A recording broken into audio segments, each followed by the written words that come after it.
Media మిత్రులందరికీ నమస్కారం. మీ ద్వారా ఉమ్మడి ఆదిలాబాద్ జిల్లా అదేవిధంగా తెలంగాణ రైతాంగ ప్రజలందరికీ కూడా నమస్కారం. నిన్నటి నుంచి ఈ జిల్లాలో పర్యటిస్తున్నాం. ఇక్కడి నుంచి ఈరోజు మా పర్యటన నిజామాబాద్ జిల్లాకు కొనసాగుతుంది.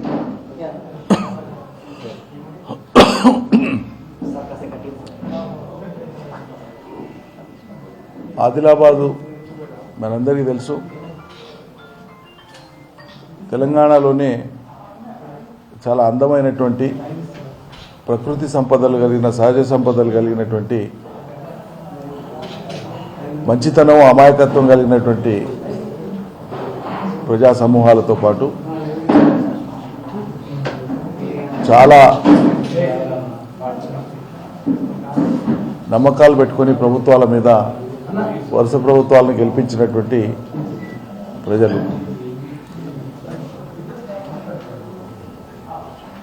ప్రకృతి వనరులు సహజ వనరులు ఎన్నో ఉన్నా దశాబ్దాలు ఈ జిల్లా వెనుకబాటుతనానికి ఒక చిరునామాగా నిలిచిండే. గతంలో తెలంగాణ రాష్ట్రం వచ్చే కంటే ముందు ఆదిలాబాద్ జిల్లా మీద, ఇక్కడి వెతల మీద, ఇక్కడి ప్రజల సమస్యల మీద గదర్ లాంటి విప్లవ కవులు కావచ్చు, ఇతర సాహితీవేత్తలు కావచ్చు, అనేక పాటలు రాసిండ్రు, పాడిండ్రు.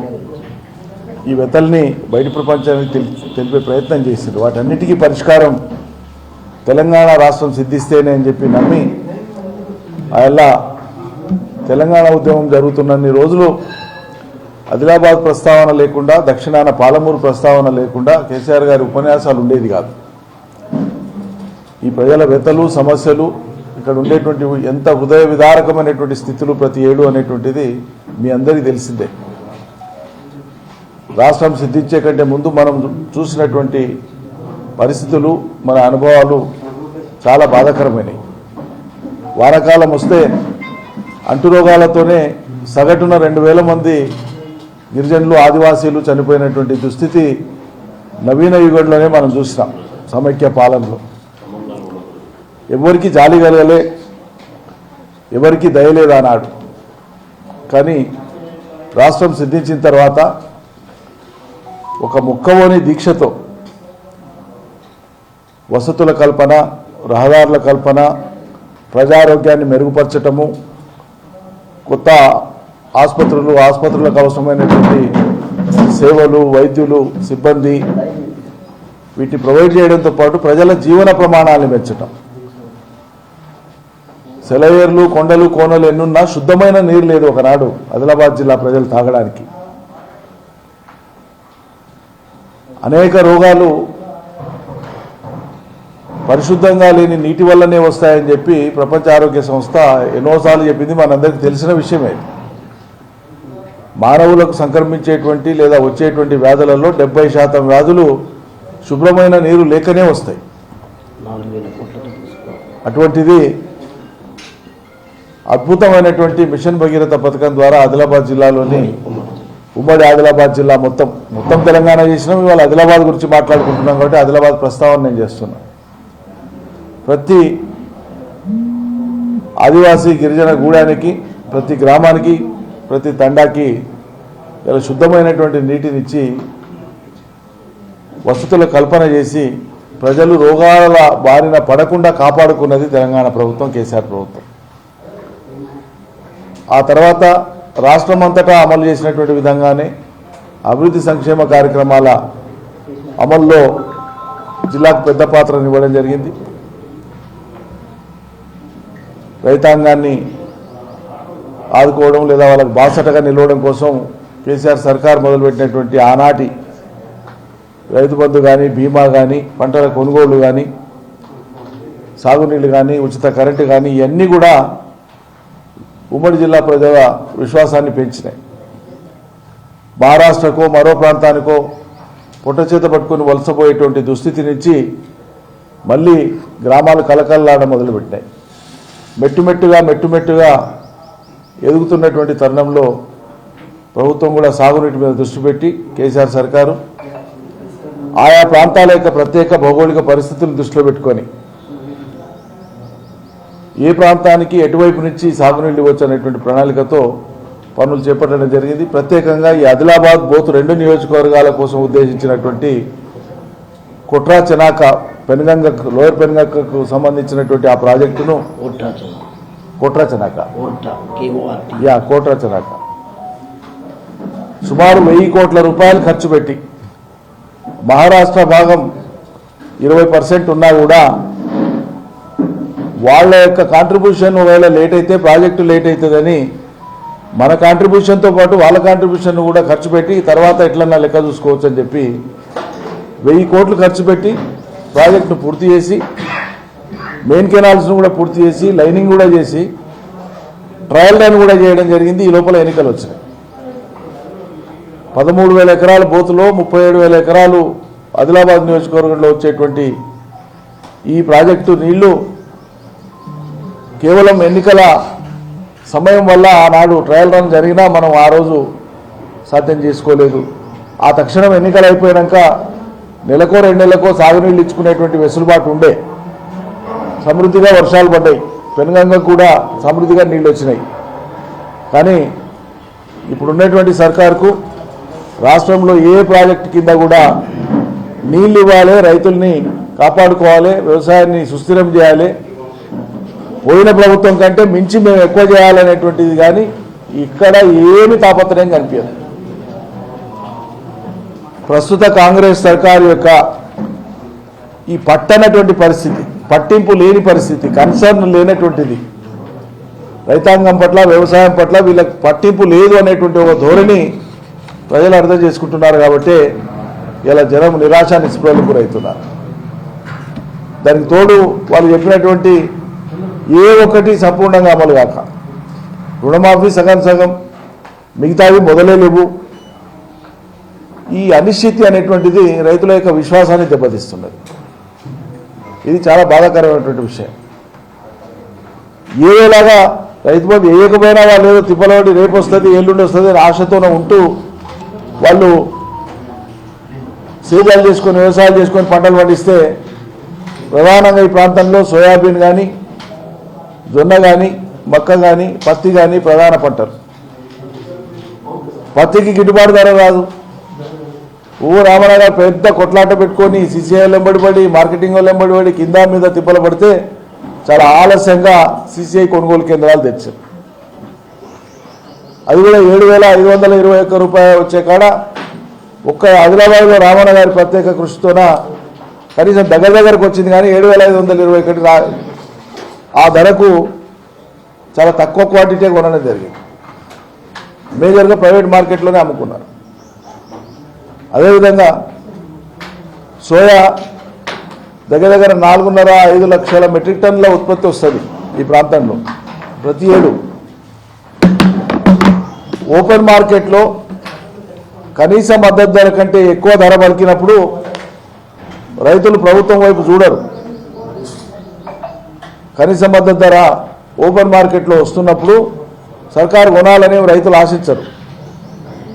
ఈ కనీస మద్దతు ధర అనే ఇంటర్వెన్షను ఎందుకుంది?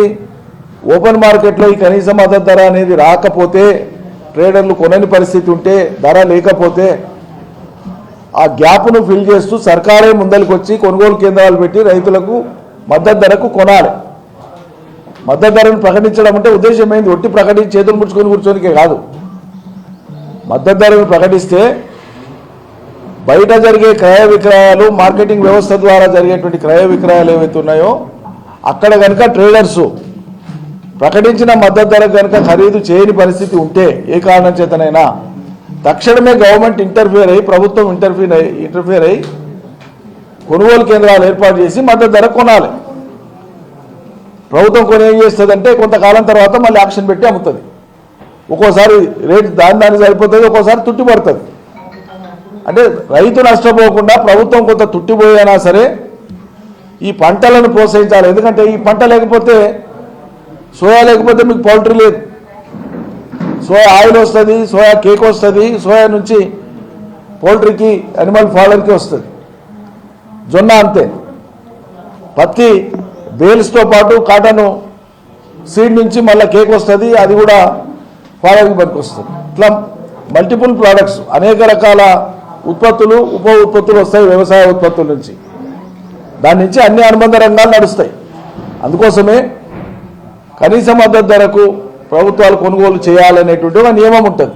మార్కెట్లో ధర లేనప్పుడు సోయా ఏం చేసిండ్రు, ఏళ్ళకి సీజన్ వచ్చి పంట కళ్ళాలకు వచ్చి రైతులు అమ్ముకునే స్థితి వచ్చినప్పుడు ధర తక్కువ ఉంది, కొనుగోలు కేంద్రం సర్కారు పెట్టదు, కావాలని పెట్టదు. అంటే రైతులు మ్యాక్సిమం కొంత అమ్ముకొని బయట పడని, తక్కువ ధరకు పోతే కొననట్లు చేస్తే సర్కారు మీద భారం తక్కువ పడుతుంది. అంటే సగానికి ఎక్కువ ఓపెన్ మార్కెట్లో కొన్న తర్వాత సోయాకు మొన్న సర్కారు బయట నుంచి, రైతుల నుంచి, ప్రజల నుంచి వచ్చిన తర్వాత, ఒత్తిడి వచ్చిన తర్వాత అప్పుడు ఒక నామమాత్రంగా కొన్నది. అంటే ప్రభుత్వ సహకారం లేకున్నా పంటలు పండించేటువంటి రైతు వ్యవసాయాన్ని ఆపలేడు, బతుకుదేరు అది రైతుకు. ఈ రాష్ట్రంలో ఉండేటువంటి మొత్తం రైతులలో, మొత్తం వ్యవసాయ భూమిలో 1,50,00,000 వ్యవసాయ భూమిలో 92.5% భూమి 5 ఎకరాల లోపు ఉండేటువంటి రైతుల చేతుల్లోనే ఉంది ఈ రాష్ట్రంలో. అంటే వ్యవసాయ రంగంలో మనం ఏ మార్పు తీసుకొచ్చినా, ఏ రకమైన సాయం చేయాలన్నా అత్యధికంగా చేరేది 92.5% భూమి కలిగినటువంటి, వ్యవసాయం కలిగినటువంటి 5 ఎకరాల లోపు ఉండేటువంటి రైతులకే లబ్ధి చేకూరుతుంది. ఇది మనం గమనించాలి. 10 ఎకరాల లోపు ఉండేటువంటి వాళ్ళు 6.5% ఉంటారు.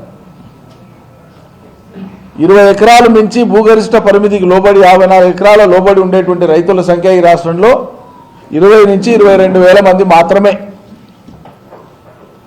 ఇవాళ సర్కారు ఈ మొత్తం అగ్రికల్చర్ లాట్, వ్యవసాయ లాటుగా ఉండేటువంటి మొత్తం రైతులకు మేలు జరిగే కాడ మీనమేషాలు లెక్కిస్తున్నది. వాళ్ళకు అనుకూలంగా ఉన్నటువంటి మీడియా చేత ఓ పెట్రోల్ బంక్ ఫోటోనో లేకుంటే ఇంకో దాంతో వేసి గతంలో రైతు బంధు వీళ్ళకి పోయింది అంటే వృధా పోయింది అనేటువంటి ఒక తప్పుడు ఇంప్రెషన్ కల్పించేటువంటి ప్రయత్నం చేస్తుంది. ఇది గతంలో కూడా చాలాసార్లు చెప్పినా, మళ్ళీ ఇవాళ చెప్తున్నా, 1,50,00,000 ఎకరాల భూమిలో 1 అర ఎక్కడైనా అనర్హులు పొంది ఉంటే ఖచ్చితంగా దాన్ని మనం అరికట్టాల్సిందే, ఏ ప్రభుత్వం ఉన్నా. ఇలా మనం పెన్షన్లు ఇస్తున్నాం, లక్షల పెన్షన్లు ఇస్తున్నాం, కొంతమంది అనర్హులు ఉన్నారు అక్కడక్కడ చోటు చేసుకున్నాయి. ప్రభుత్వం దృష్టికి వస్తే తీసేస్తాం, అర్హులకు ఇస్తాం. రేషన్ కార్డులు ఉన్నాయి, కొంతమంది అనర్హులతో ఉన్నాయనేది ప్రభుత్వ లెక్కలే చెప్తున్నాయి. అనర్హులు ఉన్న కాడ తీస్తారు, మళ్ళీ కొత్త ఇస్తారు. అంత మాత్రం చేత మొత్తం వ్యవసాయ రంగానికి ఇచ్చేటువంటి చేయూతను ఏదో సాకులు చెప్పి, కుంటి సాకులు చెప్పి, కాలయాపన చేసి ఆపే ప్రయత్నం చేసి, తర్వాత దశల వారీగా రాజకీయ అవసరం కోసం కొంచెం ఇవ్వాలనేటువంటి యొక్క ప్రభుత్వ ఆలోచనను రైతాంగం ఇప్పటికే అర్థం చేసుకున్నారు. ఏ ఊరు తీసుకున్నా ఓ 500 మంది రైతులు ఉంటే ఒకరో ఇద్దరు అనర్హులు ఉన్నారనుకోండి, మరి ఆ ఒక్కరిద్దరు అనర్హుల్ని గుర్తించడానికే మీకు ఏడాది పడుతుందా, ఏడాది మీద 2 నెలలు పడుతుందా? 500 మంది రైతులకు మేలు జరిగే కాడ ఒకరికో ఇద్దరికో అనర్హులు ఉన్నాయి అన్న కారణంగా 500 మంది నోరు కొడతారా? అత్యధిక శాతం మంది రైతులను ఆపేసి నువ్వు లెక్క పెట్టుకుంటూ కూర్చుంటావా? మీరు చెప్పింది ఏంది? జూలైలో కమిటీ వేసి ఆగస్టు కల్లా మొత్తం క్లోజ్ చేస్తామన్నారు. ఈ ఆగస్టు బాయ్ సంవత్సరం వెళ్ళిపోయి మళ్ళీ కొత్త సంవత్సరం నడుస్తుంది, మళ్ళీ కొత్త జూలై కూడా వస్తుంది. మీరు ఇచ్చింది లేదు, పెట్టింది లేదు. అందువల్ల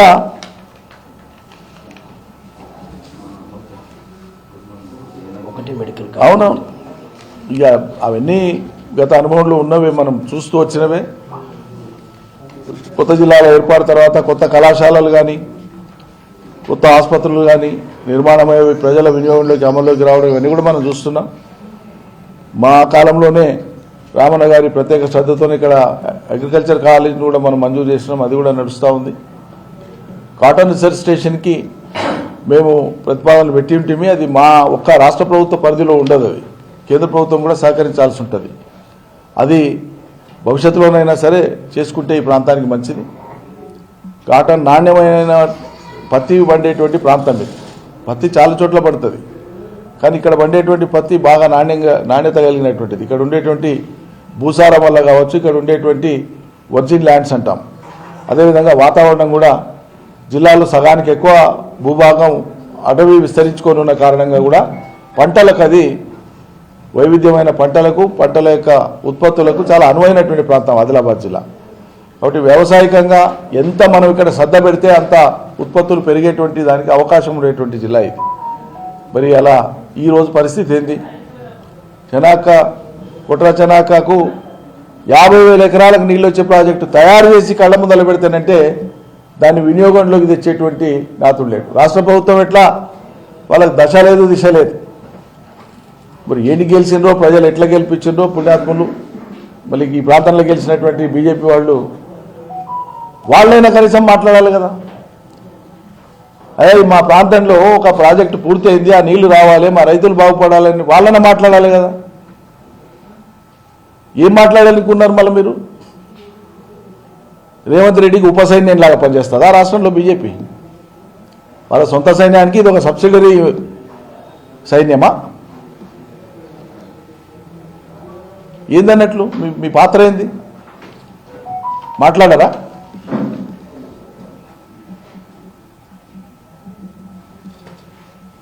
బీజేపీ ఫ్లోర్ లీడర్గా ఉన్నారు మహేశ్వర్ రెడ్డి గారు, పక్క నియోజకవర్గం. నేను రిక్వెస్ట్ చేస్తున్నా, ఇక్కడ ఆయన డిప్యూటీ ఫ్లోర్ లీడరా? ప్రభుత్వం మీద ఎందుకు ఒత్తిడి లేరు? ఆ 50,000 ఎకరాలు వస్తే ఈ ప్రాంత ప్రజలు బాగుపడరా? మీరు రైతు కుటుంబాల నుంచి వచ్చిన వాళ్ళే కదా. నైస్టీస్ ఎందుకు? కేసీఆర్ మీదను బీఆర్ఎస్ మీదను కోపం ఉంటే పన్నులు కాకుండా ప్రజలకు నష్టం జరిగేటట్లు ఎట్లా చూస్తారు మీరు? ప్రజలకు పనులు జరిగేటట్లు చూడాలి కదా. ప్రభుత్వాలు నిరంతర ప్రక్రియ, ఎవరు ఎప్పుడైనా ఉండొచ్చు, ఎవరు ఎప్పుడైనా పోవచ్చు. నోటికాడికి వచ్చిన ముద్దను ఆపెడతారా అని నాకు అర్థం కాదు. 50,000 ఎకరాలంటే తమాషానా? 2 పంటలు పండితే 2 పంటలు, ఒక సంవత్సరం 2 పంటలు పండితే ఆ 1,000 కోట్ల రూపాయలు ఇట్లా తేలిపోతుంది ఒక సాగునీటి ప్రాజెక్టు కింద. అభివృద్ధి మీద అంచనా ఉన్నవాళ్ళు కానీ అవగాహన ఉన్నవాళ్ళు కానీ చేసేటువంటి సత్వరమైన పనులు ఏంటంటే, ఎక్కడ మనం ఉత్పత్తులు పెంచుకునే అవకాశం ఉంది, అది ఏ రకమైన ఉత్పత్తి కానీ దాని మీద ఫోకస్ చేసి టక్కున రాష్ట్రం పెట్టిన పెట్టుబడి టక్కున తీరేటట్లు ముందు చూపుతో పనిచేయాలి, తెలివిగా పనిచేయాలి. ఇది ప్రదర్శిస్తుందా తెలంగాణ ప్రభుత్వం? ప్రదర్శించకపోతే మరి ఎందుకో బీజేపీ వాళ్ళు ప్రశ్నిస్తలేరు. మిమ్మల్ని కొత్తగా నిధులు తెచ్చి ఢిల్లీకి వెళ్ళి నిధులు తెమ్మని అడుగుతలేం బీజేపీ వాళ్ళను.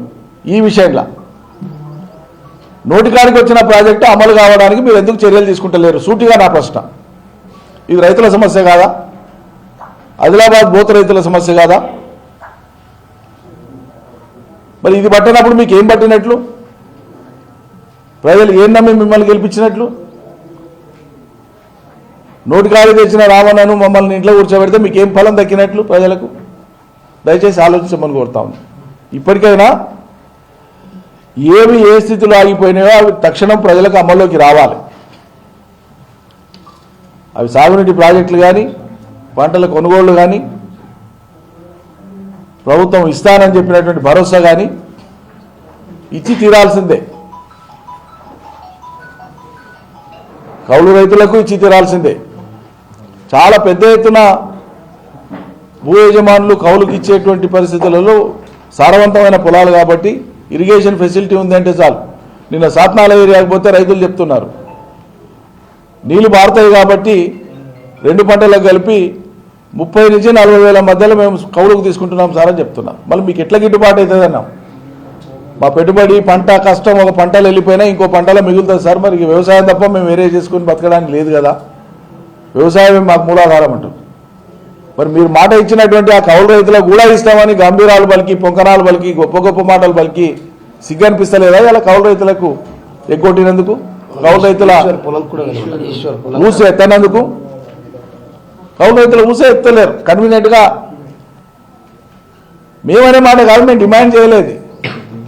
కాంగ్రెస్ పార్టీ డిక్లరేషన్లో పెట్టింది, వరంగల్ డిక్లరేషన్లో పెట్టింది, ఇస్తామని పొంకనాలు కొట్టింది. ఇలా ఎందుకు ఊసెత్తలేదు? మరి కూలీలకు 12,000 అన్నారు వ్యవసాయ కూలీలకు,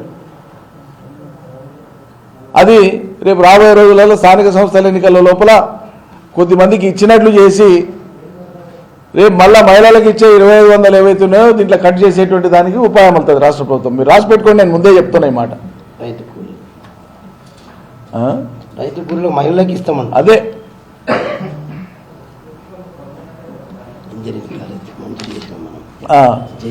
జేఎన్టీ ఇంజనీరింగ్ కాలేజ్ కూడా ఇక్కడ మంజూరైంది. 23-24 సంవత్సరం దాన్ని ఉపయోగంలోకి తీసుకురావాలి. పాలసీ డెసిషన్ ఒకసారి అయిపోయినాక ఒక ప్రభుత్వం చేసినాక దాన్ని కొనసాగింపుగా మీరు చేసే ప్రయత్నం అది అమలయ్యేటట్లు చూసుకోవాలి. వాళ్ళు ప్రకటించిన కానీ పెట్టలే సాకులు వెతికితే సరిపోదు. ముఖ్యమంత్రి స్థాయిలో వచ్చిన ప్రకటన తర్వాత ప్రభుత్వం అయినా సరే దాన్ని కొనసాగించాలి. అది ప్రభుత్వ విధానాలు. ఈ సర్కారు నడిపేది కాకుండా మీకు ఏం బుద్ధి పుడితే చేసేదానికే మీరు ప్రభుత్వాలు ఉన్నాయనుకుంటే అది మీ అవగాహనకు జోహార్లు, మేమేం చేయలేము దానికి. Thank you.